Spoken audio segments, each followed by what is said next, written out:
2012, I hit rock bottom, where the court take my children away by the end of 2011 and said they're going to give my children up for adoption if I didn't change my life in 2 years' time. South Africa has over 200,000 people living on the streets or in a state of homelessness, and those figures can drastically rise depending on your definition of homelessness. My life before was like very destructive. I was young when I left my mother's home and come to Cape Town. I met someone and I married into another faith without my parents' consent.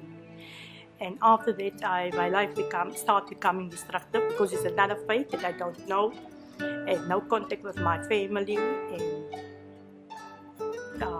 my husband was using, and I started using with him.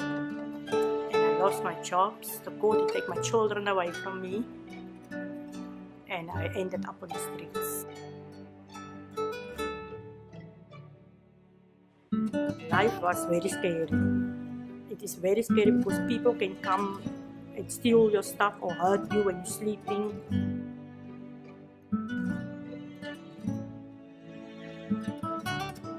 I feel free. I am where I want to be. I know my purpose, that God wanted me to be, a mother to my children, and I'm independent. Independent from drugs, dependent on God, but independent from drugs. My advice is when a member of public wants to help a homeless person is to spend time with the person.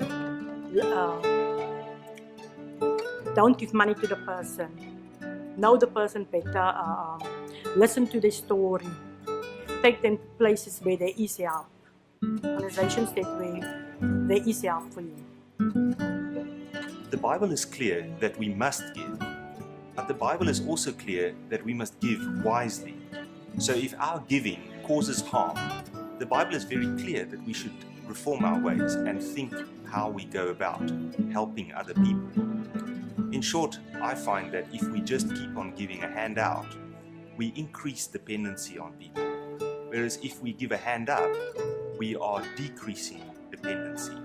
And I think we should just hone that through lots of practice and lots of reflection afterwards. Did this aid that I give this person help him to become independent, or did it make him more dependent on handouts?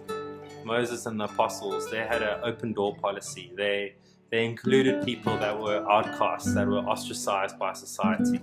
They looked at the widows and the orphans and the sojourners and people who were homeless back then, and they included them into their communities. At U-Turn, we have built a phased rehabilitation journey.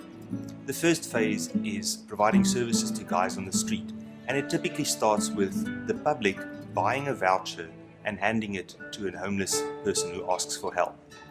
That brings individuals to our service center, and there we start this journey of rehabilitation. The journey will include activities, it'll include drug and alcohol rehab, it'll include driving lessons, and ultimately work at our social enterprises where new skills are imparted. The graduation of that 2-year program happens when an individual applies for open market employment and then moves out of the U-Turn program. My life has changed. From where I come, I'm now a believer, a Christian, and I'm in a community, and I have my children back into my custody. I have a permanent job, and I have my own place where I stay, and I'm independent. It's through the church that we can provide community to those who are destitute.